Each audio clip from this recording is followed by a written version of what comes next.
breaches are persisting out there with some of the smartest people on the planet, billions of dollars being invested. The flat matter is breaches are persisting. The reason is there's roughly 40 billion endpoints out there. That's all the computers and smartphones and all the rest of it. Throw in Internet of Things activity, that number's going to go up fivefold over the next 5 years. More than 200 billion endpoints globally in the cloud. The reason why we're getting breached is you have undetectable attacks. Fileless malware, memory attacks, polymorphic malware, weaponized documents, all this stuff is specifically designed to defeat the very tools you're using. The reason is most conventional approaches that we're all used to, antivirus, whitelisting, endpoint detection and response, breach detection systems, all this sort of thing, are fundamentally trying to react to the situation after there's been a compromise, after there's been some kind of detonation of malware on an endpoint in your system. And the reality is when you start looking at the arithmetic on the number of endpoints all going to the cloud, onboarding these enterprises, this reactive model just is not going to keep up. It's not because what we've been doing is bad. It's that the nature of the threat and the ecosystem in which the threat is occurring has drastically changed.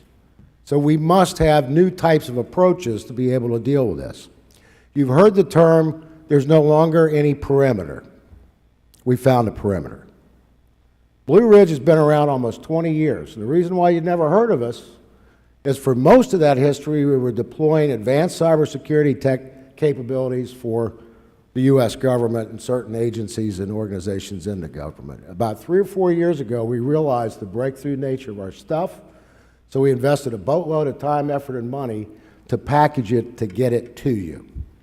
In the history of our company, our solutions have never reported a breach, ever. That's for breach prevention and secure access. Now, we never say we're 100%, and I won't tell you tomorrow, it could happen to us tomorrow, but if past performance is any indication of potential future performance, we submit we've got something important here. The reason is we are fundamentally deploying new types of techniques to prevent the detonation from occurring. And we're doing it in a way where it occurs automatically in your system. So in fact, we reduce the overhead drastically on your endpoints and your networks by the way we're doing this. There's some fundamental breakthrough technologies we developed and patented, a lot of know-how. And the trick was to figure out how to get this in a way that you could ingest it. Ingest it in your organizations without having to be a PhD in computer science, without it breaking your bank and all the rest of this, and I'm pleased to report we did it. It is scalable. Right now we're deploying for Windows systems. By the end of this year, first part of next year, we should be able to get out to your smartphones, iPhones and Android.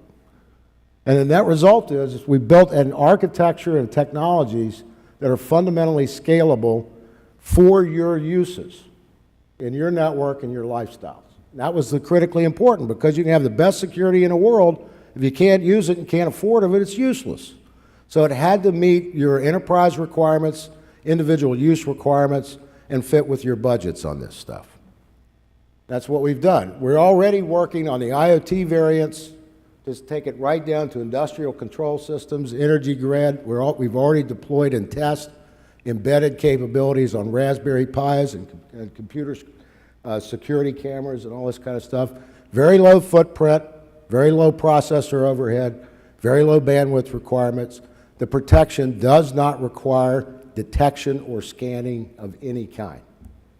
Totally compatible with all your applications because we built technologies and patented them that allow for these fundamental operating system and hardware root of trust protections to automatically be inherited by all of your applications. So it's not an application-specific capability. We call AppGuard because the only reason why any of us buy computers and smartphones is the applications. That's what you're really trying to protect. And it's about the data. Another little secret, Randy Marchani, Virginia Tech CIO, said this best in a summit about a week ago. He said, we're all focused on the systems and the software, when in reality, nobody cares about that. All they care about is the data. So if you can figure out a way to manage the processes so they can't get to the data, really, you've got a fundamental defense, and that's what we did. This is Blue Ridge. We're in the market. We're at millions of users, rapidly scaling to tens of millions of users. The reason why my president and CFO were not going to be here today is because I offloaded them because we got 4 more proposals we got to get in by tomorrow. I've dealt with a lot of growth situations. Some of you may know I'm a recovering venture capitalist, and I've never seen anything like this. The closest thing is when we brought micros to the market at HP back in the early 80s in terms of just the scale. So it's a massive time for us.